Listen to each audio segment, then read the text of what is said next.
നമസ്കാരം. ആനന്ദ് ഇന്റർനാഷണൽ ന്യൂസിലേക്ക് സ്വാഗതം. പ്രധാന വാർത്തകൾ.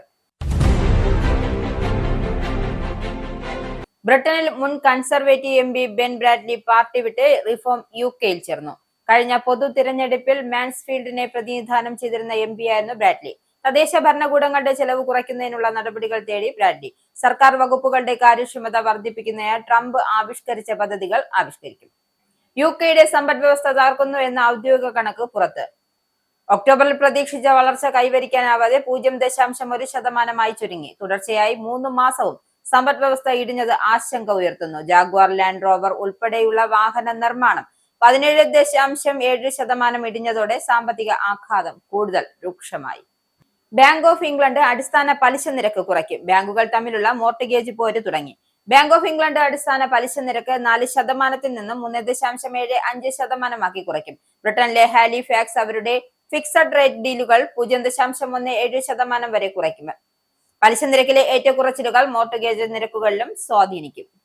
ബ്രിട്ടനിൽ ഫ്ലൂ അതിവേഗം പടർന്നു പിടിക്കുന്നു. രോഗവ്യാപനത്തിന്റെ കാര്യത്തിൽ പുതിയ റെക്കോർഡിട്ട് ബ്രിട്ടൻ.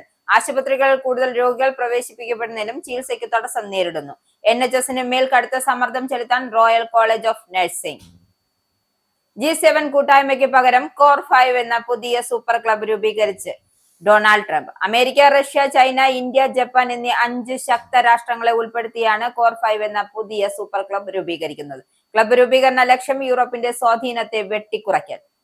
പാക്സ് സിലിക്കയിൽ ഇന്ത്യക്ക് സ്ഥാനമില്ല. സുരക്ഷിത വിതരണ ശൃംഖല സൃഷ്ടിക്കാൻ ഉദ്ദേശിച്ച അമേരിക്കയുടെ പുതിയ തന്ത്രപ്രധാനമായ തലത്തിലുള്ള കൂട്ടായ്മയാണ് പാക്സ് സിലിക്ക. US-നൊപ്പം സിംഗപ്പൂർ, ഓസ്ട്രേലിയ, ജപ്പാൻ, ദക്ഷിണ കൊറിയ, ഇസ്രേലിയ ഉൾപ്പെടെ 8 രാജ്യങ്ങളാണ് സ്ഥാപക അംഗങ്ങൾ. ട്രംപ് മുന്നോട്ട് വെച്ച സാമ്പത്തിക സോഫ്റ്റ് ക്രാഫ്റ്റ് ആശയത്തിന്റെ ഭാഗമാണ് പാക്സ് സിലിക്ക. മഹാത്മാഗാന്ധി ദേശീയ ഗ്രാമീണ തൊഴിലുറപ്പ് പദ്ധതിയുടെ പേര് മാറ്റാനുള്ള ബില്ലിന് കേന്ദ്ര മന്ത്രിസഭ അംഗീകാരം നൽകി. പദ്ധതി മാറ്റുന്നത് 0 ബാപ്പു ഗ്രാമീൺ റോസ്ഗാർ യോജന എന്ന പേരിൽ 100 തൊഴിൽ ദിനങ്ങൾ ഉണ്ടായിരുന്നത് 125 ദിവസമാക്കി വർദ്ധിപ്പിക്കും. തൊഴിലുറപ്പ് പദ്ധതി നടപ്പാക്കിയത് 2005-ൽ UPA സർക്കാർ. തദ്ദേശ തെരഞ്ഞെടുപ്പിൽ തിരിച്ചുവരവ് നടത്തിയ NDA. തിരുവനന്തപുരത്ത് BJPയുടെ മേയർ സ്ഥാനാർത്ഥിയും മുൻ DGP കൂടിയായ R ശ്രീലേഖ വിജയിച്ചു. ശാസ്തമംഗലത്തെ LDFന്റെ യുവ സ്ഥാനാർത്ഥിയായ അമൃത ആറിനെ ശ്രീലേഖ പരാജയപ്പെടുത്തിയത്. കൊടുങ്ങാനൂരിലെ BJP സ്ഥാനാർത്ഥിയും മറ്റൊരു മേയർ സ്ഥാനത്തേക്ക് പരിഗണിക്കപ്പെടുന്ന നേതാവുമായ VV രാജേഷ് വിജയിച്ചു. കവടിയാറിൽ UDFന്റെ മേയർ സ്ഥാനാർത്ഥി KS ശബരിനാഥും വിജയിച്ചു. വാർത്തകൾ വിശദമായി. യുകെയുടെ സമ്പദ് വ്യവസ്ഥ ഒക്ടോബറിൽ പ്രതീക്ഷിച്ച വളർച്ച കൈവരിക്കാതെ 0.1% ചുരുങ്ങിയതായുള്ള ഔദ്യോഗിക കണക്ക് പുറത്ത്. ഈ വർഷം സാമ്പത്തിക വിദഗ്ധർ 0.1% വളർച്ച പ്രതീക്ഷിച്ചിരുന്നുവെങ്കിലും അതിന്റെ വിപരീതമായുള്ള കണക്കുകളാണ് പുറത്തു വന്നിരിക്കുന്നത്. തുടർച്ചയായി 3 മാസവും സമ്പദ് വ്യവസ്ഥ 0.1% ഇടിഞ്ഞതും ആശങ്ക ഉയർത്തുന്നു ഒന്നാണ്. ജാഗ്വാർ ലാൻഡ് റോവർ അനുഭവിച്ച സൈബർ ആക്രമണത്തെ തുടർന്ന് വാഹന നിർമ്മാണം വൻതോതിൽ ബാധിക്കപ്പെട്ടതും ഇടിവിന് പ്രധാന കാരണമായും കണക്കാക്കപ്പെടുന്നു. സെപ്റ്റംബറിൽ മുഴുവൻ നിലച്ചിരുന്ന നിർമ്മാണശാലകൾ ഒക്ടോബറിൽ ഭാഗികമായി മാത്രമാണ് പ്രവർത്തനം തുടങ്ങിയത്. എന്നിരുന്നാലും ഉൽപാദനത്തിൽ ലഭിച്ച തിരിച്ചുവരവ് വളരെ കുറവായിരുന്നു. വാഹന നിർമ്മാണം മാത്രം 17.7% ഇടിഞ്ഞതോടെ വ്യവസായ രംഗത്തെ ആഘാതം കൂടുതൽ രൂക്ഷമായി. ഒക്ടോബറിൽ 1.1% വളർച്ച രേഖപ്പെടുത്തിയെങ്കിലും ഓഗസ്റ്റ് മാസത്തെ നിലയിലേക്ക് വാഹന നിർമ്മാണം തിരിച്ചെത്താനായില്ല എന്നും ONS സൂചിപ്പിക്കുന്നു. സേവന മേഖലയിലും പുരോഗതി കാണാനായില്ല. രാജ്യം മൊത്തം സമ്പദ്ഘടനയിലെ 1/4 വിഹിതമുള്ള ഈ മേഖല ഓഗസ്റ്റ് മുതൽ ഒക്ടോബർ വരെ വളർച്ച കാണുന്നില്ല. ഉപഭോക്താക്കൾക്കും സ്ഥാപനങ്ങൾക്കും ബഡ്ജറ്റ് പ്രഖ്യാപനത്തെ ചൊല്ലി അനിശ്ചിതത്വ ചെലവുകൾ മാറ്റിവെച്ചതായും സാമ്പത്തിക പ്രവർത്തനം മുട്ടുകുത്താൻ കാരണമായി. ഓരോ മാസവും വ്യത്യാസം കാണുന്ന GDP കണക്കുകൾക്ക് പകരം 3 മാസം തോറും കണക്ക് കൂടുതൽ യാഥാർത്ഥ്യ ചിത്രം നൽകുന്നുവെന്നും ഒക്ടോബർ മാസത്തെ ഇടിവ് രാജ്യത്തിന്റെ വളർച്ചാപരമായ പരിശ്രമങ്ങൾക്ക് ഒരു തിരിച്ചടിയാണ്. ഈ വർഷത്തെ തുടക്കത്തിലുണ്ടായ ശക്തമായ വളർച്ച താളം തെറ്റി തുടർച്ചയായ ദുർബലതയിലേക്കാണ് നീങ്ങുന്നതെന്നും ബാർക്ലേസ് ബാങ്ക് മുൻ CEO ഉപദേശകനായ ജാക്ക് മീനിംഗ് വ്യക്തമാക്കി. ബാങ്ക് ഓഫ് ഇംഗ്ലണ്ട് പലിശ നിരക്ക് കുറയ്ക്കാനുള്ള സാധ്യതകൾ ഈ കണക്കുകൾ ശക്തിപ്പെടുത്തുന്നുവെന്നും സാമ്പത്തിക വിദഗ്ധർ ചൂണ്ടിക്കാട്ടുന്നു. സമ്പദ് വ്യവസ്ഥയെ പ്രോത്സാഹിപ്പിക്കാൻ സർക്കാർ ഊർജ്ജ ബിൽ കുറയ്ക്കുകയും വലിയ അടിസ്ഥാന സൗകര്യ നിക്ഷേപങ്ങൾ ഉൾപ്പെടുന്ന നടപടികൾ മുന്നോട്ട് വയ്ക്കുന്നതായും ട്രഷറി വ്യക്തമാക്കി. എന്നാൽ ഷാഡോ ചാൻസലർ മെൽ സ്ട്രൈസ് ഈ ഇടിവിന് ലേബർ സർക്കാരിന്റെ സാമ്പത്തിക തെറ്റായ തീരുമാനം കാരണമാണെന്നും ആരോപിച്ചു. ജാഗ്വാർ ലാൻഡ് റോവറിന്റെ ഉൽപാദനം പ്രതീക്ഷിച്ചതുപോലെ പൂർണ്ണമായും പുനരാരംഭിക്കാത്തതും സമ്പദ് വ്യവസ്ഥയിലെ തിരിച്ചടികൾ തുടരുമെന്നും സൂചിപ്പിച്ചു. ബഡ്ജറ്റിനെ ചൊല്ലിയുള്ള അനിശ്ചിതത്വം ചെലവിന്റെ പുനരുജ്ജീവനത്തെ കൂടുതൽ വൈകിപ്പിച്ചുവെന്നും വിശകലനങ്ങൾ ചൂണ്ടിക്കാട്ടുന്നു. മുൻ conservative MP Ben Bradley party വിട്ട് റിഫോം യുകെയിൽ ചേർന്നു. കഴിഞ്ഞ വർഷം നടന്ന പൊതു തെരഞ്ഞെടുപ്പ് വരെ മാൻസ്ഫീൽഡിനെ പ്രതിനിധാനം ചെയ്ത MP ആയിരുന്നു ബ്രാഡ്ലി. തികച്ചും വ്യത്യസ്ത നയങ്ങളുള്ള ഒരേ ഒരു പാർട്ടി റിഫോം UK മാത്രമാണെന്നും പാർട്ടിയിൽ ചേരുന്നതിന് മുൻപായി അദ്ദേഹം പറഞ്ഞിരുന്നു. നോട്ടിംഗ്ഹാംഷെയറിലെ കൗണ്ടി കൗൺസിലെ മുൻ നേതാവ് കൂടിയായ ബ്രാൻഡി തദ്ദേശ ഭരണകൂടങ്ങളുടെ ചെലവ് കുറയ്ക്കുന്നതിനുള്ള നടപടികൾ തേടുന്ന പാർട്ടിയുടെ ഡോജ് ടീമിലായിരിക്കും പ്രവർത്തിക്കുക. സർക്കാർ വകുപ്പുകളുടെ കാര്യക്ഷമത വർദ്ധിപ്പിക്കുന്നതിനായി അമേരിക്കൻ പ്രസിഡന്റ് ഡൊണാൾഡ് ട്രംപ് ആവിഷ്കരിച്ച പദ്ധതിയുടെ ചുവട് പിടിച്ചായിരിക്കും ഈ ടീം പ്രവർത്തിക്കുക. പൊതു തെരഞ്ഞെടുപ്പിലെ തോൽവിയെ തുടർന്ന് സജീവ രാഷ്ട്രീയത്തിൽ നിന്നും ചെറിയ ഇടവേള എടുക്കുമെന്ന് കഴിഞ്ഞ മെയ് മാസത്തിൽ അദ്ദേഹം പ്രഖ്യാപിച്ചിരുന്നു. ബാങ്ക് ഓഫ് ഇംഗ്ലണ്ട് വരുന്ന ആഴ്ചയിൽ അടിസ്ഥാന പലിശ നിരക്ക് കുറയ്ക്കുമെന്നും ഏതാണ്ട് ഉറപ്പായതോടെ ബാങ്കുകൾ തമ്മിലുള്ള മോർട്ട്ഗേജ് പോര് തുടങ്ങി. കഴിഞ്ഞ 3 വർഷത്തിനിടയിൽ ഇതാദ്യമായാണ് പലിശ നിരക്ക് 3.5% താഴെ വരുന്നത്. ബ്രിട്ടനിലെ ഏറ്റവും വലിയ വായ്പാ ദാതാവായ ഹാലിഫാക്സ് അവരുടെ ഫിക്സഡ് റേറ്റ് ഡീലുകൾ 0.17% വരെയാണ് കുറവ് വരുത്തിയിരിക്കുന്നത്. ഇപ്പോൾ 3.57% പലിശ നിരക്ക് വരെയുള്ള ഡീലുകളാണ് ഈ ഹൈസ്ട്രീറ്റ് ബാങ്ക് ഓഫർ ചെയ്യുന്നത്. ഈ ആഴ്ച പല വായ്പാ ദാതാക്കളും പലിശ നിരക്കിൽ ഇളവുകൾ പ്രഖ്യാപിച്ചതിന് പുറകെയാണ് വൻ ഇളവ് പ്രഖ്യാപിച്ച് ഹാലിഫാക്സ് രംഗത്തെത്തിയിരിക്കുന്നത്. നേരത്തെ നാറ്റോസ്, ബാർക്ലേസ്, നേഷൻ വൈഡ് എന്നിവരും പലിശ ഇളവ് പ്രഖ്യാപിച്ചിരുന്നു. അതിൽ ഏറ്റവും ആകർഷണീയമായ ഒന്ന് സ്റ്റാൻഡേർഡ് പ്രഖ്യാപിച്ച 3.51% ഡീലാണ്.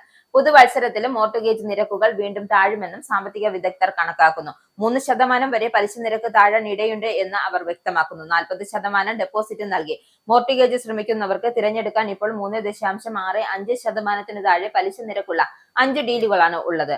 റീമോർട്ട്ഗേജ് ശ്രമിക്കുന്നവർക്ക് ഇപ്പോൾ കുറഞ്ഞ നിരക്കുള്ള ഡീലുകൾ ലഭ്യമാണ്. ഇതിൽ ഏറ്റവും മികച്ചത് എന്ന് കണക്കാക്കുന്നത് നാറ്റ്വെൽസിന്റെ 3.66% നിരക്കിലുള്ള 2 വർഷത്തെ കിക്സ് ഡീലാണ്. എന്നാൽ ഇതിന് 1454 പൗണ്ടിന്റെ ഫീസ് ഉണ്ടെന്നും ആണ് വസ്തുത. അടുത്ത വ്യാഴാഴ്ച ബാങ്ക് ഓഫ് ഇംഗ്ലണ്ട് അടിസ്ഥാന നിരക്ക് എന്നുകൂടി അറിയപ്പെടുന്ന പലിശ നിരക്ക് 4% നിന്നും 3.75% കുറയ്ക്കുമെന്നാണ് വ്യാപകമായി വിശ്വസിക്കപ്പെടുന്നത്. വാണിജ്യ വായ്പാ ദാതാക്കൾ സൂക്ഷിക്കുന്ന പണത്തിന് ബാങ്ക് നൽകുന്ന പലിശ നിരക്കാണ്. അതുകൊണ്ട് തന്നെ ഇതിൽ വരുന്ന ഏറ്റക്കുറച്ചുകൾ തീർച്ചയായും മോർട്ട്ഗേജ് നിരക്കുകളെ സ്വാധീനിക്കും. രോഗവ്യാപനത്തിന്റെ കാര്യത്തിൽ പുതിയ റെക്കോർഡിട്ട് ഒരു ഫ്ലൂ കാലത്തിലൂടെ ബ്രിട്ടൻ കടന്നുപോകുമ്പോൾ ഇത് NHSന് മേൽ കടുത്ത സമ്മർദ്ദം ചെലുത്തുമെന്നും Royal College of Nursing general secretary professor Nicola Ranger മുന്നറിയിപ്പ് നൽകുന്നു. കൂടുതൽ ആളുകൾ ചികിത്സയ്ക്കായി ആശുപത്രികളിൽ പ്രവേശിക്കപ്പെടുന്നത് മൂലം സുരക്ഷിതമായ ചികിത്സ നൽകുന്നതിലും തടസ്സം നേരിടുന്നു എന്നും അവർ പറയുന്നു. സൂപ്പർ ഫ്ലൂ എന്ന് വിളിക്കുന്ന H3N2 എന്ന ശാസ്ത്രീയ നാമമുള്ള പുതിയ വൈറസ് വകഭേദമാണ് ഫ്ലൂ അതിവേഗം വ്യാപിപ്പിക്കാൻ കാരണമെന്ന് വിദഗ്ധർ ചൂണ്ടിക്കാട്ടുന്നു. അതീവ വ്യാപനശേഷിയുള്ള ഈ വകഭേദം ബ്രിട്ടനെ മുഴുവൻ തന്നെ സമ്മർദ്ദത്തിൽ ആഴ്ത്തുമെന്നും ആരോഗ്യ രംഗത്തെ പ്രമുഖർ പറയുന്നു. NHS ഇംഗ്ലണ്ട് വ്യാഴാഴ്ച പ്രസിദ്ധപ്പെടുത്തിയ ഡേറ്റ അനുസരിച്ച് കഴിഞ്ഞ ആഴ്ച ഫ്ലൂ ബാധിച്ച് ആശുപത്രികളിൽ പ്രവേശിക്കപ്പെട്ടവരുടെ എണ്ണത്തിൽ 55% വർധനവുണ്ടായിട്ടുണ്ട്. നോട്ടോ വൈറസ് വ്യാപനവും ഒരാഴ്ചക്കിടെ 35% വർദ്ധിച്ചതായും NHS ഇംഗ്ലണ്ടിന്റെ കണക്കുകൾ വ്യക്തമാക്കുന്നു. മോട്ടോർ ബൈക്കുകളിലെത്തി ഒരു സംഘം ആളുകൾ സറേ ഗ്രാമത്തിൽ ഒരു യുവാവിനെ കൊലപ്പെടുത്തി. കരുതിക്കുട്ടി ആസൂത്രണം ചെയ്ത കൊലപാതകമാണ് ഇതെന്ന് ഗ്രാമവാസികൾ പറയുന്നു. സറയിൽ ഒരു പമ്പിന് പുറത്തു വെച്ച് കുത്തേറ്റ് മരിച്ച പ്രായം 20കളിലുള്ള ഒരു യുവാവിന്റെ കൊലപാതകം ഇപ്പോൾ പോലീസ് അന്വേഷിക്കുകയാണ്. സ്പ്രിംഗ് ടവേൺ പമ്പിന് പുറത്തു വെച്ച് ഇരയെ വെട്ടുകയായിരുന്നു എന്നാണ് ഭയചകിതരായ ആളുകൾ വ്യക്തമാക്കുന്നത്. അവിടെ നിന്നും കുതറിയോടിയ യുവാവ് ഏതാനും വാരം അപ്പുറത്തുള്ള വീട്ട്ഷീഫിന് മുന്നിലായിരുന്നു മരിച്ചു വീണത്. ചുരുങ്ങിയത് 2 പേരെങ്കിലും സംഘത്തിലുണ്ടായിരുന്നു എന്ന് പ്രദേശവാസികൾ പറയുന്നു. അവർ ബൈക്കിലെത്തി കൊലപാതകം നിർവഹിച്ചതിനു ശേഷം ബൈക്കിൽ തന്നെ രക്ഷപ്പെടുകയായിരുന്നു എന്നും അവർ കൂട്ടിച്ചേർത്തു. 2 പമ്പുകളെയും ബന്ധിപ്പിക്കുന്ന റോഡിനരികിൽ താമസിക്കുന്ന ഒരു വ്യക്തി പറഞ്ഞത് ഇത് ആസൂത്രണം ചെയ്തുള്ള കൊലപാതകം എന്നായിരുന്നു. കുത്തുകൊണ്ട് വീട്ട്ഷീഫിനുള്ളിൽ ഇരയ്ക്ക് പ്രാഥമിക ശുശ്രൂഷകൾ നൽകി രക്ഷപ്പെടുത്താൻ വീട്ട്ഷീഫിലെ ജീവനക്കാർ ശ്രമിച്ചുവെന്നും റിപ്പോർട്ടിലുണ്ട്. എന്നാൽ അതെല്ലാം പരാജയപ്പെടുകയായിരുന്നു.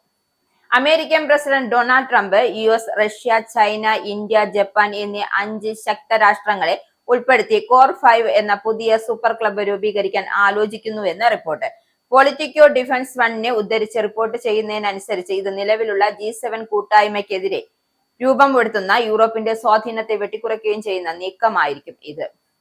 ലോകരാഷ്ട്രീയ നിക്ഷേപങ്ങൾ പുനരേഖപ്പെടുത്താൻ ശേഷിയുള്ള ഏറ്റവും ശക്തമായ ആഗോള കൂട്ടായ്മയെ കോർ 5 വളർന്നു വരാനിടയുണ്ട് എന്ന വിലയിരുത്തൽ ശക്തമാണ്. ഈ വർഷം ജൂണിൽ നടന്ന G7 ഉച്ചകോടിയിൽ റഷ്യയും ചൈനയും ഉൾപ്പെടുത്തണമെന്ന ട്രംപ് പരാമർശത്തോടെ ഇത്തരം നീക്കങ്ങളുടെ സൂചനകൾ നേരത്തെ തന്നെ പുറത്തു വന്നിരുന്നു. 2014 റഷ്യയെ കൂട്ടായ്മയിൽ നിന്നും നീക്കിയത് വലിയ തെറ്റായിരുന്നുവെന്നും ട്രംപ് ആ യോഗത്തിൽ തന്നെ പറഞ്ഞിരുന്നു. ഡിഫൻസ് ഫണ്ട് റിപ്പോർട്ട് പ്രകാരം ഈ നിർദ്ദേശങ്ങൾ അമേരിക്കയുടെ നാഷണൽ സെക്യൂരിറ്റി സ്ട്രാറ്റജിയുടെ രഹസ്യ പതിപ്പിൽ ഉൾപ്പെടുത്തുന്നു എന്നും പറയുന്നു. എന്നാൽ വൈറ്റ് ഹൌസ് അത്തരം അപ്രസ്തുത രേഖയിൽ നിഷേധിച്ചു. G7 ഉച്ചകോടിയിൽ സംസാരിച്ച ട്രംപ് റഷ്യൻ കൂട്ടായ്മയിൽ ഉണ്ടായിരുന്നുവെങ്കിലും ഇന്ന് ഈ യുദ്ധം ഉണ്ടായിരിക്കില്ല എന്നും പുടിൻ പുറത്തു നിൽക്കുന്നത് കാര്യങ്ങൾ കൂടുതൽ സങ്കീർണമാകുന്നു എന്നും അഭിപ്രായപ്പെട്ടു. ഇതിന്റെ പശ്ചാത്തലത്തിലാണ് US, Russia, China, India, Japan എന്നിവരെ ഒരേ തന്ത്രപരമായ കുടക്കീഴിൽ കൊണ്ടുവരാൻ സൂപ്പർ ക്ലബിന്റെ ആശയം അദ്ദേഹത്തിന്റെ വിദേശ ചിന്തയിലേക്ക് കടന്നു വരുന്നതും കാരണമായത്. ഇന്ത്യൻ അമേരിക്കക്കാരുടെ വാർഷിക ജീവകാരുണ്യ പ്രവർത്തന സംഭാവന $45 ബില്യൺ ഉയർന്നു. 2024 ഇന്ത്യൻ അമേരിക്കക്കാരുടെ വാർഷിക സംഭാവന 2018 ശേഷം മൂന്നിരട്ടിയായി എന്നുള്ള റിപ്പോർട്ടാണ് ഇപ്പോൾ പുറത്തു വന്നിരിക്കുന്നത്. ഡൽബർഗ്, ഇന്ത്യാസ്പോറോ, ഇന്ത്യ ഫിലാന്ത്രോപ്പീസ് അലയൻസ് എന്നിവ ചേർന്നാണ് റിപ്പോർട്ട് പുറത്തിറക്കിയത്. നാളുകളായി നിലനിൽക്കുന്ന വാർഷിക ഗിവിംഗ് ഗ്യാപ്പ് $23 ബില്യൺ നിന്നും $1 ബില്യനായി കുറഞ്ഞത് ഇന്ത്യൻ വംശജരുടെ ജീവകാരുണ്യ ശേഷി ചരിത്രത്തിൽ ആദ്യമായി പൂർത്തീകരിക്കാവുന്ന പരിധിയിലേക്ക് എത്തിയതായും സൂചിപ്പിക്കുന്നു. ഇത്തരം വളർച്ച സാധ്യമായതിൽ ഉയർന്ന വരുമാനമുള്ള ദാതാക്കളുടെ ധനസഹായം നിർണായകമായിരുന്നുവെന്നും പഠനം വ്യക്തമാക്കുന്നു. അമേരിക്കൻ ശരാശരിയേക്കാൾ കൂടുതലായി വരുമാനത്തിന്റെ വലിയ ഭാഗം അവർ ഇപ്പോൾ ദാനപരമായ പ്രവർത്തനങ്ങൾക്ക് മാറ്റിവെക്കുന്നു എന്നത് വലിയ മാറ്റമാണ്. വർഷങ്ങളോളം അത്യന്തം വ്യാപകമായ ജീവകാരുണ്യ വിടവ് നികത്തി അസാധ്യമാണ് എന്ന് തോന്നിയിരുന്നുവെന്നും ഇപ്പോൾ അത് വെറും ബില്യനായി കുറഞ്ഞത് കൂട്ടായ പ്രവർത്തനത്തിന്റെയും കൃത്യമായ ഡേറ്റയുടെയും ശക്തമായ കമ്മ്യൂണിറ്റി ലീഡർഷിപ്പിന്റെയും ശക്തിയാണെന്ന് തെളിയിക്കുന്നത് ഇന്ത്യൻ ഫിലാന്ത്രോപ്പിയുടെയും alliance executive director Alex Counts വ്യക്തമാക്കി.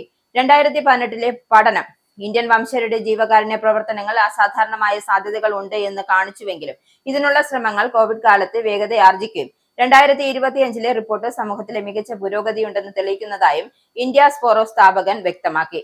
രണ്ടാമത്തെയും മൂന്നാമത്തെയും തലമുറ ദാതാക്കളെ പ്രോത്സാഹിപ്പിക്കാൻ, സ്ത്രീ ദാതാക്കളുടെ പങ്കാളിത്തം വർദ്ധിപ്പിക്കൽ, പുതുതായി സംഭാവന തുടങ്ങിയവരെ പിന്തുണയ്ക്കൽ എന്നിവ ഇപ്പോഴും കൂടുതൽ ഇടം സമൂഹത്തിന് ഉണ്ടെന്നും റിപ്പോർട്ടിൽ ചൂണ്ടിക്കാട്ടുന്നു.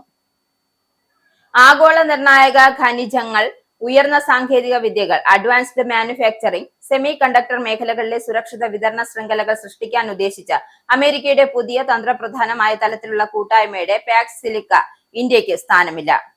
വാഷിംഗ്ടണിലെ ഉന്നത പ്രതിനിധികൾ ന്യൂഡൽഹിയിലെ വ്യാപാര ചർച്ചകളുടെ ഭാഗമായി 5 റൗണ്ട് സാങ്കേതിക ചർച്ചകൾ പൂർത്തിയാക്കിയ ശേഷമാണ് പാക്സ് സിലിക്കയുടെ തീരുമാനമെന്നതും ശ്രദ്ധേയം. ഈ സഖ്യം ആർട്ടിഫിഷ്യൽ ഇന്റലിജൻസിന്റെ വളർച്ചയ്ക്ക് നിർണായകമായ റെയർ എർത്ത് ഖനിജങ്ങൾ ഉൾപ്പെടെയുള്ള പ്രധാന വിഭാഗങ്ങളുടെ വിതരണ സുരക്ഷ ഉറപ്പാക്കുക എന്ന ലക്ഷ്യത്തോടെയാണ് പ്രവർത്തിക്കുന്നത്.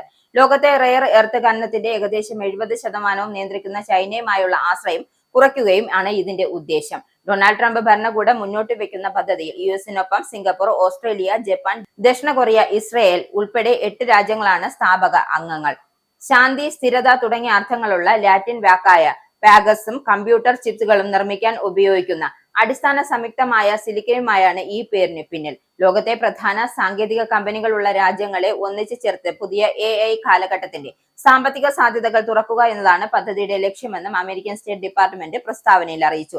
ട്രംപ് മുന്നോട്ട് വെച്ച സാമ്പത്തിക സ്റ്റേറ്റ് ക്രാഫ്റ്റ് ആശയത്തിന്റെ ഭാഗമായാണ് സ്വകാര്യ നിക്ഷേപവും സ്വതന്ത്ര വിപണി സംവിധാനവും ഉപയോഗിച്ച് അമേരിക്കയും സഖ്യകക്ഷികളും സമാധാനവും സുരക്ഷയും ഒരുക്കുന്നതാണ് ഈ ശ്രമം. ഇനി പൗണ്ട്, യൂറോ, ഡോളർ, രൂപ ഇന്നത്തെ വിനിമയ നിരക്ക്. ഒരു പൗണ്ട് 121.04 ഇന്ത്യൻ രൂപ, ഒരു പൗണ്ട് 1.14 യൂറോ, ഒരു US ഡോളർ 90.55 ഇന്ത്യൻ രൂപ, ഒരു യൂറോ 106.35 ഇന്ത്യൻ രൂപ, ഒരു പൗണ്ട് 1.34 US ഡോളർ, ഒരു കനേഡിയൻ ഡോളർ 65.78 ഇന്ത്യൻ രൂപ. ഇനിയൊരു ഇടവേള.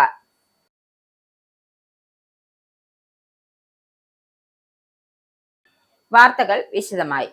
നിയന്ത്രണങ്ങളുള്ള ആണവോർജ മേഖലയിൽ സ്വകാര്യ നിക്ഷേപം അനുവദിക്കുന്ന ബില്ലിന് വെള്ളിയാഴ്ച മന്ത്രിസഭ അംഗീകാരം നൽകി. 2047ഓടെ 100 ജിഗാവാട്ട് ആണവോർജ ശേഷി കൈവരിക്കുക എന്ന ലക്ഷ്യം മുൻനിർത്തിയാണ് സ്വകാര്യ നിക്ഷേപം അനുവദിക്കുന്നത്. പ്ലാന്റ് ഓപ്പറേറ്റർമാരെ സംരക്ഷിക്കുന്നതിനും ഉപകരണ വിതരണക്കാരുടെ ബാധ്യത പരിമിതപ്പെടുത്തുന്നതിനുമായി സിവിൽ ബാധ്യതാ നിയമം ഭേദഗതി ചെയ്യും. ഇന്ത്യൻ ന്യൂക്ലിയർ ഇൻഷുറൻസ് പൂളിന് കീഴിൽ ഓപ്പറേറ്റർ ഇൻഷുറൻസ് ഓരോ സംഭവത്തിനും 1500 കോടി രൂപയായി മാറ്റാനും തീരുമാനമുണ്ട്. മഹാത്മാഗാന്ധി ദേശീയ ഗ്രാമീണ തൊഴിലുറപ്പ് പദ്ധതിയുടെ പേര് മാറ്റാനുള്ള ബില്ലിന് കേന്ദ്ര മന്ത്രിസഭയുടെ അംഗീകാരം. പൂജ്യ ബാപ്പു ഗ്രാമീൺ റോസ്ഗാർ യോജന എന്ന പേരിലേക്കാണ് പദ്ധതി മാറ്റുന്നത്. 100 തൊഴിൽ ദിനങ്ങൾ ഉണ്ടായിരുന്നത് 125 ദിവസമാക്കി വർദ്ധിപ്പിക്കുമെന്നതും പുതിയ ബില്ലിലുണ്ടെന്നും അധികൃതർ വ്യക്തമാക്കി. 2005 UPA സർക്കാരാണ് തൊഴിലുറപ്പ് പദ്ധതി നടപ്പിലാക്കിയത്. MGNRGEA എന്നും NGREGA എന്നും ചുരുക്കപ്പേരിൽ അറിയപ്പെടുന്ന തൊഴിലുറപ്പ് പദ്ധതിയുടെ പേര് നിലവിൽ ഇംഗ്ലീഷിലായിരുന്നു. അത് ഹിന്ദിയിലേക്ക് മാറ്റിക്കൊണ്ടാണ് സർക്കാർ പുതിയ ബില്ല് കൊണ്ടുവരുന്നത്. പദ്ധതിക്കു കീഴിൽ തൊഴിൽ ദിനങ്ങൾ വർദ്ധിപ്പിക്കണമെന്നും തൊഴിലാളി സംഘടനകളും പ്രതിപക്ഷ പാർട്ടികളും നിരന്തരം ആവശ്യപ്പെടുന്നതാണ്. പുതിയ ബിൽ ഈ സമ്മേളനകാലത്ത് സർക്കാർ പാർലമെന്റിൽ അവതരിപ്പിച്ചേക്കും. തിരുവനന്തപുരത്ത് BJPയുടെ മേയർ സ്ഥാനാർത്ഥിയായി കണക്കാക്കുന്ന R ശ്രീലേഖ വിജയിച്ചു. ശാസ്തമംഗലത്ത് LDFന്റെ യുവ സ്ഥാനാർത്ഥി അമൃത ആറിനെയാണ് ശ്രീലേഖ പരാജയപ്പെടുത്തിയത്. മുൻ DGP കൂടിയാണ് ശ്രീലേഖ IPS. കൊടുങ്ങാനൂരിലെ BJP സ്ഥാനാർത്ഥി മറ്റൊരു മേയർ സ്ഥാനാർത്ഥിക്ക് പരിഗണിക്കപ്പെടുന്ന നേതാവുമാണ് VV രാജേഷും വിജയിച്ചു. മുൻ ജില്ലാ പ്രസിഡന്റ് ആണ്. കവടിയാറിൽ UDFന്റെ മേയർ സ്ഥാനാർത്ഥി KS ശബരിനാഥും വിജയിച്ചു. തൈക്കാട് വാർഡിൽ LDF സ്ഥാനാർത്ഥി G വേണുഗോപാൽ വിജയിച്ചു. A സമ്പത്തിന്റെ സഹോദരൻ A കസ്തൂരിയായിരുന്നു ഇവിടെ BJP സ്ഥാനാർത്ഥി. ചാക്ക വാർഡിൽ മുൻ മേയർ K ശ്രീകുമാർ വിജയിച്ചു. ജഗതി വാർഡിൽ നടനും കേരള കോൺഗ്രസ് B നേതാവുമായ പൂജപ്പുര രാധാകൃഷ്ണൻ പരാജയപ്പെട്ടു. BJP സ്ഥാനാർത്ഥിയാണ് ഇവിടെ വിജയിച്ചത്. ഉള്ളൂരിലെ കോൺഗ്രസിന്റെ മുതിർന്ന നേതാവ് ജോൺസൺ ജോസഫ് തോറ്റു. LDFന്റെ ലിജു S ആണ് ഇവിടെ വിജയിച്ചത്. കണ്ണമുല വാർഡിൽ സ്വന്തം സ്ഥാനാർത്ഥിയായ പാറ്റൂർ രാധാകൃഷ്ണൻ വിജയിച്ചു. പ്രസ് ക്ലബ് മുൻ സെക്രട്ടറിയാണ് പാറ്റൂർ രാധാകൃഷ്ണൻ. പട്ടത്ത് തൃപ്തി രാജ് തോറ്റു. നിലവിലെ ഡെപ്യൂട്ടി മേയർ S രാജുവിന്റെ മകളാണ് തൃപ്തി രാജു. UDF സ്ഥാനാർത്ഥി രേഷ്മ C ആണ് ഇവിടെ വിജയിച്ചത്. വഞ്ചിയൂരിൽ LDF സ്ഥാനാർത്ഥി വഞ്ചിയൂർ ബാബു വിജയിച്ചു. LDF ഭരണത്തിലെത്തിയാൽ മേയർ സ്ഥാനത്തേക്ക് വരെ പരിഗണിക്കാൻ സാധ്യതയുള്ള നേതാവാണ്. കഴിഞ്ഞ തവണ വനിതാ സംവരണമായിരുന്നപ്പോൾ മകൾ ഗായത്രി ബാബു ആയിരുന്നു ഇവിടെ കൗൺസിലർ. AKG പഠന ഗവേഷണ കേന്ദ്രം നിലനിൽക്കുന്ന കുന്നുകുഴിയിൽ കോൺഗ്രസിന്റെ മേരി പുഷ്പം വിജയിച്ചു. CPM പാളയം ഏരിയ കമ്മിറ്റി അംഗമായ IP ബിനുവിനെയാണ് ഇവിടെ പരാജയപ്പെടുത്തിയത്. തലസ്ഥാനത്തെ പ്രധാന നേതാക്കളിൽ ഒരാളാണ് ബിനു. പുതിയ LDF സെന്റർ സ്ഥിതി ചെയ്യുന്ന പാളയം വാർഡിലും LDF സ്ഥാനാർത്ഥി പരാജയപ്പെട്ടിരുന്നു. തിരുവനന്തപുരം കോർപ്പറേഷനിൽ ഇഞ്ചോടിഞ്ച് പോരാട്ടം നടന്ന കോർപ്പറേഷനിലെ ഏറ്റവും കൂടുതൽ ശ്രദ്ധാകേന്ദ്രമായത് ഇടതുകോട്ടയായ മുട്ടട ഡിവിഷനിലെ UDF സ്ഥാനാർത്ഥി വൈഷ്ണ സുരേഷ് വിജയിച്ചു. വോട്ടെണ്ണലിന്റെ ആദ്യഘട്ടത്തിൽ വൈഷ്ണ പിന്നിലായിരുന്നുവെങ്കിലും പിന്നീട് വൈഷ്ണ മുന്നേറുകയും വിജയം കൈവരിക്കുകയുമായിരുന്നു. കേരളത്തിലെ തദ്ദേശ തിരഞ്ഞെടുപ്പിൽ ഏറ്റവും തിളക്കമാർന്ന വിജയമാണ് വൈഷ്ണ സുരേഷിന്റേത്. 363 വോട്ടുകൾക്കാണ് വൈഷ്ണ വിജയിച്ചത്. LDF സ്ഥാനാർത്ഥിയായ അംശു വാമദേവിനെയാണ് വൈഷ്ണ പരാജയപ്പെടുത്തിയത്. 231 വോട്ടാണ് ഇടത് സ്ഥാനാർത്ഥി അംശു വാമദേവിന് ലഭിച്ചത്. BJP സ്ഥാനാർത്ഥി അജിത് കുമാറിന് 106 വോട്ട് മാത്രമേ നേടാനായുള്ളൂ. തദ്ദേശ തിരഞ്ഞെടുപ്പിൽ BJP സ്ഥാനാർത്ഥി നവ്യ ഹരിദാസിന് ജയം. കോഴിക്കോട് കാരാപ്പറമ്പ് ഡിവിഷനിലായിരുന്നു നവ്യ മത്സരിച്ചത്. കഴിഞ്ഞ ലോക്സഭാ തെരഞ്ഞെടുപ്പിൽ NDAയുടെ സ്ഥാനാർത്ഥിയായിരുന്ന നവ്യ വയനാട്ടിൽ നിന്നായിരുന്നു ലോക്സഭാ സ്ഥാനാർത്ഥിയായി നവ്യ ജനവിധി തേടിയത്. പ്രിയങ്ക വദ്രയ്ക്കെതിരെയുള്ള പോരാട്ടത്തിൽ വലിയ മുന്നേറ്റമാണ് ഉണ്ടാക്കിയത്. ദേശീയ ശ്രദ്ധ നേടിയ ആ മത്സരം നവ്യയുടെ രാഷ്ട്രീയ യാത്രയിൽ വലിയ നാഴികക്കല്ലായി മാറി. അതേസമയം കോഴിക്കോട് ഏറെ പ്രതീക്ഷകളോടെ കോൺഗ്രസ് രംഗത്തിറക്കിയ PM നിയാസ് തോറ്റു. തെരഞ്ഞെടുപ്പിൽ 3-ാം സ്ഥാനത്താണ് നിയാസ് ഉണ്ടായിരുന്നത്. പത്തനംതിട്ടയിൽ രാഹുൽ മാങ്കൂട്ടത്തിന്റെ വിശ്വസ്തനായ UDF സ്ഥാനാർത്ഥിക്ക് വിജയം. പത്തനംതിട്ട ഏറത്ത് പഞ്ചായത്ത് 6-ാം വാർഡായ കിളിവയലിലെ UDF സ്ഥാനാർത്ഥി റിനോ P രാജനാണ് വിജയിച്ചത്. 240 വോട്ടുകൾ നേടിയാണ് റിനോയുടെ വിജയം. അതേസമയം രാഹുലിന്റെ മറ്റൊരു വിശ്വസ്തനായ ഫെന്നി നൈനാൻ തോറ്റു. പത്തനംതിട്ട നഗരസഭയിലടക്കം UDFന് വലിയ മുന്നേറ്റമാണ് നടത്തുന്നത്. പത്തനംതിട്ട നഗരസഭയിലെ UDFന് അധികാരം ഉറപ്പിച്ചു. എന്തായാലും പ്രവർത്തകർ ആഹ്ലാദ പ്രകടനം നടത്തുകയാണ്. പത്തനംതിട്ട നഗരസഭയിലെ 16 വാർഡിൽ 248 വോട്ടുകളുടെ ഭൂരിപക്ഷത്തിലാണ് കോൺഗ്രസ് വിമതൻ ബിബി ബേബി വിജയിച്ചത്. നഗരസഭയിലെ കോൺഗ്രസ് സ്ഥാനാർത്ഥിയും നിലവിലെ പ്രതിപക്ഷ നേതാവുമായ ജാസിം കുട്ടിയാണ് ബിബിൻ പരാജയപ്പെടുത്തിയത്.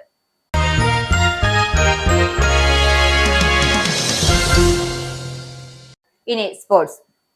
സയ്യിദ് മുഷ്താഖ് അലി T20 സൂപ്പർ ലീഗിൽ മുംബൈയെ തോൽപ്പിച്ച് ഹൈദരാബാദ്. മുംബൈ ഉയർത്തിയ 132 റൺസ് വിജയ ലക്ഷ്യം ഹൈദരാബാദ് 11.5 ഓവറിൽ 1 വിക്കറ്റ് മാത്രം നഷ്ടത്തിൽ ലക്ഷ്യം മറികടന്ന് 40 പന്തിൽ 75 റൺസ് എടുത്ത് തന്മയ് അഗർവാളാണ് ഹൈദരാബാദിനെ വിജയത്തിലേക്ക് നയിച്ചത്. നേരത്തെ ടോസ് നഷ്ടപ്പെട്ട ബാറ്റിംഗിനെത്തിയ മുംബൈ 15.5 ഓവറിൽ 131 റൺസിന് ഓൾ ഔട്ട് ആവുകയായിരുന്നു. 29 റൺസ് വീതമെടുത്ത യശ്വന്ത് ജയ്സ്വാളും ഹാർദിക് തമോറയുമാണ് മുംബൈയുടെ ടോപ്പ് സ്കോറർ. സൂര്യൻ ഷെഡ്ജെ 28 റൺസ് എടുത്തു. 3 വിക്കറ്റ് നേടിയ മുഹമ്മദ് സിറാജ് ആണ് മുംബൈയെ തകർത്തത്. പ്രധാന വാർത്തകൾ ഒരിക്കൽ കൂടി. ബ്രിട്ടനിൽ മുൻ conservative MP Ben Bradley party വിട്ട് റിഫോം UKയിൽ ചേർന്നു. കഴിഞ്ഞ പൊതു തിരഞ്ഞെടുപ്പിൽ മാൻസ്ഫീൽഡിനെ പ്രതിനിധാനം ചെയ്തിരുന്ന MP ആയിരുന്നു ബ്രാഡ്ലി. തദ്ദേശ ഭരണകൂടങ്ങളുടെ ചെലവ് കുറയ്ക്കുന്നതിനുള്ള നടപടികൾ തേടി ബ്രാഡ്ലി സർക്കാർ വകുപ്പുകളുടെ കാര്യക്ഷമത വർദ്ധിപ്പിക്കുന്നതിന് ട്രംപ് ആവിഷ്കരിച്ച പദ്ധതികൾ ആവിഷ്കരിക്കും. UKയുടെ സമ്പദ് വ്യവസ്ഥ തകർക്കുന്നു എന്ന ഔദ്യോഗിക കണക്ക് പുറത്ത്. ഒക്ടോബറിൽ പ്രതീക്ഷിച്ച വളർച്ച കൈവരിക്കാനാവാതെ 0.1% ചുരുങ്ങി. തുടർച്ചയായി 3 മാസവും സമ്പദ് വ്യവസ്ഥ ഇടിഞ്ഞത് ആശങ്ക ഉയർത്തുന്നു. ജാഗ്വാർ ലാൻഡ് റോവർ ഉൾപ്പെടെയുള്ള വാഹന നിർമ്മാണം 17.7% ഇടിഞ്ഞതോടെ സാമ്പത്തിക ആഘാതം കൂടുതൽ രൂക്ഷമായി. ബാങ്ക് ഓഫ് ഇംഗ്ലണ്ട് അടിസ്ഥാന പലിശ നിരക്ക് കുറയ്ക്കും. ബാങ്കുകൾ തമ്മിലുള്ള മോർട്ട്ഗേജ് പോര് തുടങ്ങി. ബാങ്ക് ഓഫ് ഇംഗ്ലണ്ട് അടിസ്ഥാന പലിശ നിരക്ക് 4% നിന്നും 3.75% കുറയ്ക്കും. ബ്രിട്ടനിലെ ഹാലിഫാക്സ് അവരുടെ ഫിക്സഡ് റേറ്റ് ഡീലുകൾ 0.17% വരെ കുറയ്ക്കും. പലിശ നിരക്കിലെ ഏറ്റക്കുറച്ചിലുകൾ മോർട്ട്ഗേജ് നിരക്കുകളിലും സ്വാധീനിക്കും. ബ്രിട്ടനിൽ ഫ്ലൂ അതിവേഗം പടർന്നു പിടിക്കുന്നു. രോഗവ്യാപനത്തിന്റെ കാര്യത്തിൽ പുതിയ റെക്കോർഡിട്ട് ബ്രിട്ടൻ. ആശുപത്രികളിൽ കൂടുതൽ രോഗികൾ പ്രവേശിപ്പിക്കപ്പെടുന്നതിലും ചികിത്സയ്ക്ക് തടസ്സം നേരിടുന്നു. NHSന് മേൽ കടുത്ത സമ്മർദ്ദം ചെലുത്താൻ royal College of nursing. G7 കൂട്ടായ്മയ്ക്ക് പകരം കോർ 5 എന്ന പുതിയ സൂപ്പർ ക്ലബ് രൂപീകരിച്ച് Donald Trump. America, Russia, China, India, Japan എന്നീ 5 ശക്ത രാഷ്ട്രങ്ങളെ ഉൾപ്പെടുത്തിയാണ് കോർ 5 എന്ന പുതിയ സൂപ്പർ ക്ലബ് രൂപീകരിക്കുന്നത്. ക്ലബ് രൂപീകരണ ലക്ഷ്യം യൂറോപ്പിന്റെ സ്വാധീനത്തെ വെട്ടിക്കുറയ്ക്കൽ. പാക്സ് സിലിക്കയിൽ ഇന്ത്യക്ക് സ്ഥാനമില്ല. സുരക്ഷിത വിതരണ ശൃംഖല സൃഷ്ടിക്കാൻ ഉദ്ദേശിച്ച അമേരിക്കയുടെ പുതിയ തന്ത്രപ്രധാനമായ തലത്തിലുള്ള കൂട്ടായ്മയാണ് പാക്സ് സിലിക്ക. യുഎസിനൊപ്പം സിംഗപ്പൂർ, ഓസ്ട്രേലിയ, ജപ്പാൻ, ദക്ഷിണ കൊറിയ, ഇസ്രേലിയ ഉൾപ്പെടെ 8 രാജ്യങ്ങളാണ് സ്ഥാപക അംഗങ്ങൾ. ട്രംപ് മുന്നോട്ട് വെച്ച സാമ്പത്തിക സോഫ്റ്റ് ക്രാഫ്റ്റ് ആശയത്തിന്റെ ഭാഗമാണ് പാക്സ് സിലിക്ക. മഹാത്മാഗാന്ധി ദേശീയ ഗ്രാമീണ തൊഴിലുറപ്പ് പദ്ധതിയുടെ പേര് മാറ്റാനുള്ള ബില്ലിന് കേന്ദ്ര മന്ത്രിസഭ അംഗീകാരം നൽകി. പദ്ധതി മാറ്റുന്നത് പൂജ്യം ബാപ്പു ഗ്രാമീൺ റോസ്ഗാർ യോജന എന്ന പേരിൽ 100 തൊഴിൽ ദിനങ്ങൾ ഉണ്ടായിരുന്നത് 125 ദിവസമാക്കി വർദ്ധിപ്പിക്കും. തൊഴിലുറപ്പ് പദ്ധതി നടപ്പാക്കിയത് 2005-ൽ UPA സർക്കാർ. തദ്ദേശ തെരഞ്ഞെടുപ്പിൽ തിരിച്ചുവരവ് നടത്തിയ NDA. തിരുവനന്തപുരത്ത് BJPയുടെ മേയർ സ്ഥാനാർത്ഥിയും മുൻ DGP കൂടിയായ R ശ്രീലേഖ വിജയിച്ചു. ശാസ്തമംഗലത്തെ LDFന്റെ യുവ സ്ഥാനാർത്ഥിയായ അമൃത ആറിനെ ശ്രീലേഖ പരാജയപ്പെടുത്തിയത്. കൊടുങ്ങാനൂരിലെ BJP സ്ഥാനാർത്ഥി മറ്റൊരു മേയർ സ്ഥാനത്തേക്ക് പരിഗണിക്കപ്പെടുന്ന നേതാവുമായ VV രാജേഷ് വിജയിച്ചു. കവടിയാറിൽ UDFന്റെ മേയർ സ്ഥാനാർത്ഥി KS ശബരിനാഥും വിജയിച്ചു. ഈ ബുള്ളറ്റിൻ ഇവിടെ സമാപിക്കുന്നു. നന്ദി, നമസ്കാരം.